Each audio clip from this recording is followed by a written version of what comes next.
भगवान गणेश की जय हो, भगवान श्री हरि विष्णु की जय हो। आइए सुनते हैं पितृपक्ष में पढ़ने वाली इंदिरा एकादशी व्रत कथा। प्रेम पूर्वक भगवान विष्णु की जय हो कृपया कमेंट बॉक्स में अवश्य ही लिख दीजिएगा। पितृपक्ष अर्थात आश्विन मास के कृष्ण पक्ष की यह एकादशी इंदिरा एकादशी कहलाती है। अन्य एकादशियों के व्रत के पुण्य से तो व्रत करने वालों को सर्व सुख और अंत में मोक्ष की प्राप्ति होती है, परंतु इस एकादशी का व्रत करने वालों के तो 7 पीढ़ियों तक के पितृ तर जाते हैं। इंदिरा एकादशी का व्रत करने वाला स्वयं तो मोक्ष प्राप्त करता ही है, वह अपने सभी पितरों का उद्धार करके उन्हें भी दिव्य लोकों में प्रवेश का अधिकारी बना देता है। इस एकादशी को भगवान शालिग्राम की पूजा की जाती है और पूजा तथा प्रसाद में तुलसी दल अर्थात तुलसी की पत्तियों का प्रयोग अनिवार्य रूप से किया जाता है। आइए सुनते हैं पितृपक्ष में पढ़ने वाली इंदिरा एकादशी व्रत कथा। धर्मराज युधिष्ठिर ने भगवान श्री कृष्ण से पूछा, हे जनार्दन, आश्विन मास के कृष्ण पक्ष की एकादशी का नाम क्या है? इसके व्रत की विधि और फल क्या है? सो कृपा करके कहिए। भगवान श्री कृष्ण कहते हैं, हे राजन, तुम्हें एकादशी के व्रत की कथा को सुनाने में मुझे अत्यंत आनंद की प्राप्ति होती है। मैंने अभी तक साल के 20 एकादशी व्रत कथा तुम्हें सुनाई है। हे पुत्र, हे युधिष्ठिर, तुम अब साल के 21वां एकादशी इंदिरा एकादशी व्रत कथा को सुनो। आओ इस कथा को सुन करके अपने सारे पितरों को मोक्ष को प्रदान करो और साथ में मुझ में तुम्हारे सारे पितृ समाहित हो जाएं, ऐसा प्रार्थना करो। युधिष्ठिर जी भगवान श्री कृष्ण जैसा कहते हैं वैसा ही करते हैं। श्री कृष्ण भगवान कहते हैं, हे राजन, इस एकादशी का नाम इंदिरा एकादशी है। यह एकादशी पापों को नष्ट करने वाला तथा पितरों को अधोगति से मुक्ति दिलाने वाली है। आप ध्यान पूर्वक इसकी कथा को सुने। इसके सुनने मात्र से वाजपेयी यज्ञ का पुण्य फल प्राप्त होता है। सतयुग में महेशपति नाम की नगरी में इंद्रसेन नाम का एक प्रतापी राजा धर्म पूर्वक अपनी प्रजा का पालन करते हुए जीवन को बिता रहा था। वह राजा पुत्रों, पौत्रों और धन से संपन्न तथा भगवान विष्णु का परम भक्त था। एक दिन जब राजा अपनी सभा में बैठा था तो आकाश मार्ग से महर्षि नारद उनकी सभा में आए। राजा ने नारद भगवान को देखा तो उन्हें देखते ही खड़े हो गए और हाथ जोड़ करके विधि पूर्वक उनको आसन व अर्घ्य दिया। सुख से बैठ करके नारद मुनि ने राजा से पूछा, हे राजन, आपके 7 अंग कुशल पूर्वक तो हैं, तुम्हारी बुद्धि धर्म में और मन भगवान विष्णु में भक्ति के स्वरूप रहता तो है। देवर्षि नारद की बातों को सुन करके राजा ने कहा, हे देवऋषि, आपकी कृपा से मेरे राज्य में सब कुछ कुशल है तथा मेरे यहाँ यज्ञ कर्म आदि सुकृत हो रहे हैं। आप कृपा करके अपने आगमन का कारण बताएं। तब नारद जी कहने लगे, हे राजन, आप आश्चर्य देने वाले मेरे वचनों को सुने। मैं एक समय ब्रह्मलोक से यमलोक को गया। वहां श्रद्धा पूर्वक यमराज से पूजित होकर मैंने धर्मशील और सत्यवान धर्मराज की प्रशंसा की। उसी यमराज की सभा में महान ज्ञानी और धर्मात्मा तुम्हारे पिता को एकादशी का व्रत भंग होने के कारण देखा। उन्होंने जो संदेश दिया है वह मैं तुमसे कहता हूँ। तुम्हारे पिता ने कहलाया है कि पूर्व जन्म में कोई विघ्न हो जाने के कारण मैं यमलोक में रह रहा हूँ। हे पुत्र, यदि तुम इंदिरा एकादशी का व्रत मेरे निमित्त करो तो मुझको स्वर्ग की प्राप्ति हो सकती है।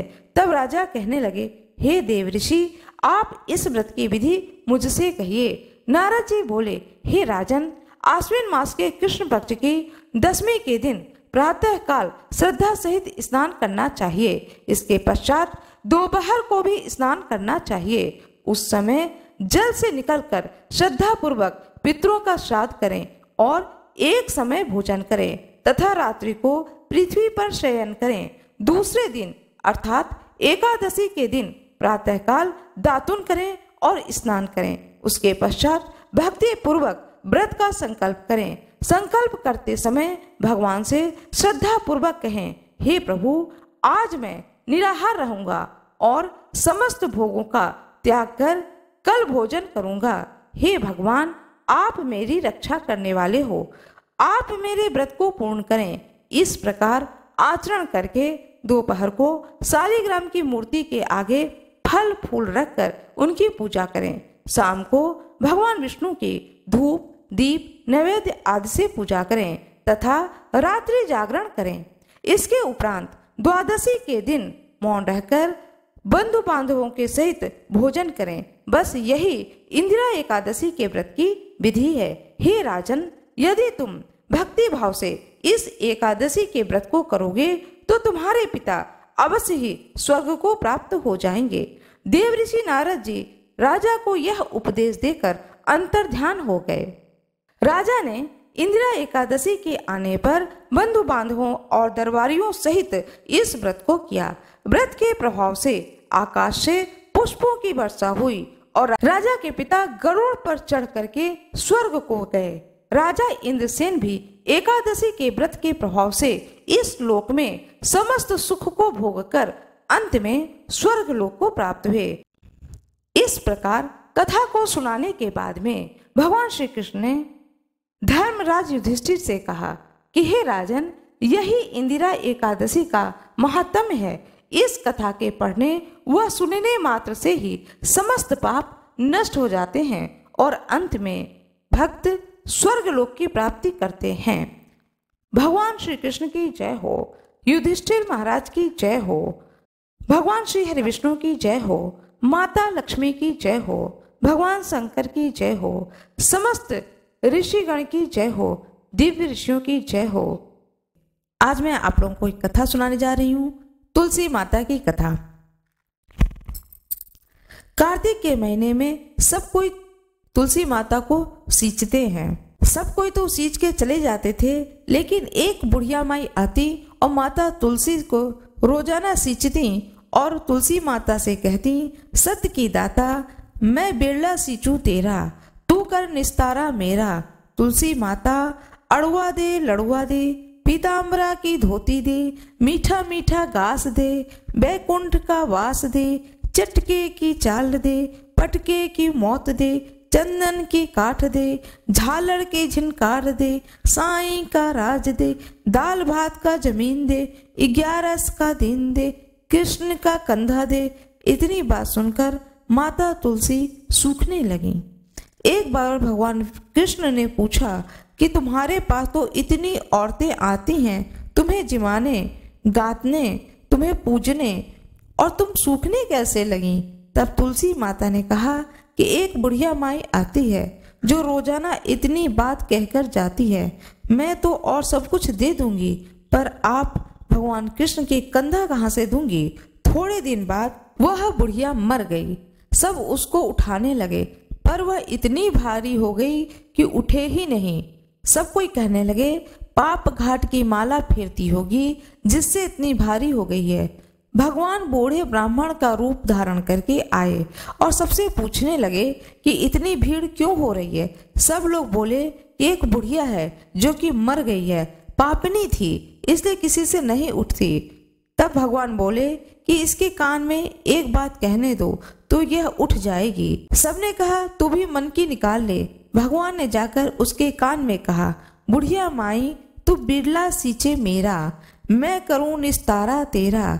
बुढ़िया माई अड़ुआ ले गड़ुआ ले, पीताम्बर की धोती ले, मीठा मीठा घास ले, बैकुंठ का बास ले, चटके की चाल ले, पटके की मौत ले, चंदन की काठ ले, झालर की झिनकार ले, साईं का राज ले, दाल भात का जमीन ले, कृष्ण का कंधा ले। इतना सुनते ही बुढ़िया माई हल्की हो गई। भगवान ने कंधे पर लेकर के उसको गए, उसकी मुक्ति हो गई। हे तुलसी माता, जैसे उसकी मुक्ति करी है ऐसी हमारी भी मुक्ति करियो। जैसे उसको कंधा दिया है भगवान कृष्ण ने, ऐसे ही सभी को कंधा दें, इस कथा को सुनने वाले को और सुनाने वाले को। जिस प्रकार से भगवान विष्णु ने कृपा करी, उसी प्रकार से कथा सुनने वाले पर और कथा सुनाने वाले पर सदा सर्वदा भगवान विष्णु की कृपा बनी रहे। भगवान गणेश की जय हो। भगवान श्री हरि विष्णु की जय हो। आइए जानते हैं आश्विन मास कृष्ण पक्ष में पड़ने वाली एकादशी व्रत के बारे में। आश्विन मास कृष्ण पक्ष में पड़ने वाली एकादशी को इंदिरा एकादशी के नाम से जाना जाता है। एकादशी व्रत व्रतों का राजा कहलाता है। पितृ पक्ष में जिनका भी एकादशी के दिन श्राद्ध पड़ता है, वह श्राद्ध पूजा भी इस एकादशी के दिन ही की जाएगी। स्कंद पुराण के अंतर्गत एक प्रसंग आता है कि जिस भी व्यक्ति का मृत्यु एकादशी के दिन होता है तो वह मोक्ष को प्राप्त करता है। आइए जानते हैं आश्विन कृष्ण पक्ष में पड़ने वाली एकादशी व्रत कब है, तिथि कब आरंभ होगा और तिथि का समापन कब होगा, शुभ योग कौन से हैं। सूर्योदय और सूर्यास्त संपूर्ण जानकारी इस वीडियो के द्वारा आप लोगों को देने जा रही हूँ। हिंदू पंचांग के अनुसार आश्विन मास कृष्ण पक्ष 28 सितंबर 2024 दिन शनिवार को एकादशी व्रत किया जाएगा। एकादशी तिथि का आरंभ होगा 27 सितंबर 2024 दिन शुक्रवार की शाम 4:21 से। एकादशी तिथि का समापन होगा 28 सितंबर 2024 दिन शुक्रवार को शाम 4:52 पर। 28 सितंबर 2024 नक्षत्र रहेगा अश्लेषा नक्षत्र। सिद्ध योग 11:49 रात्रि तक रहेगा। याई जय योग भी रहेगा जो कि सूर्योदय से लेकर के 4:24 तक रहेगा। बालव और कैलव करण रहेंगे इस दिन। सूर्योदय होगा प्रातः 5:53 पर और सूर्यास्त होगा 6:05 सायं। एकादशी तिथि पर सारा दिन फलहार किया जाता है और रात्रि में भी फलहार किया जाता है। अन्न का ग्रहण नहीं किया जाता है। एकादशी का नियम का पालन 10वीं तिथि से आरंभ हो जाता है और द्वादशी तिथि तक एकादशी व्रत के नियम का पालन किया जाता है। 10वीं तिथि पर शुद्ध और सात्विक भोजन किया जाता है। एकादशी के दिन सारा दिन फलहार लिया जाता है। फलहार में फल है, ड्राई फ्रूट्स हैं, मूंगफली है, मखाना है, आलू है। बहुत लोग कोटू के आटे की पूड़ी बनाकर खाते हैं। इस तरह से व्रत किया जाता है, लेकिन एक बार भी अन्न का ग्रहण वर्जित माना गया है। एकादशी के व्रत के दिन बाल और नाखून इत्यादि नहीं काटने चाहिए और दूसरे दिन प्रदोष के दिन पड़ेगा। जो कोई भी प्रदोष व्रत करते हैं और वो लोग चाहें तो दूसरे दिन 29 सितंबर 2024 दिन रविवार को प्रदोष व्रत पड़ रहा है। जो कोई भी एकादशी और प्रदोष व्रत दोनों ही व्रत करते हैं वह तुलसी दल से एकादशी व्रत का पारण करें और जो कोई व्रत नहीं करते हैं वो लोग भगवान विष्णु की प्रातःकालीन पूजा करने के बाद में व्रत का पारना, जो भी चीजें भगवान को भोग लगाएं उस भोग से व्रत का पारना करें। द्वादशी तिथि पर चावल का सेवन अवश्य ही करना चाहिए। पारना का शुभ मुहूर्त है सूर्योदय से लेकर के प्रातः 8 बजे तक।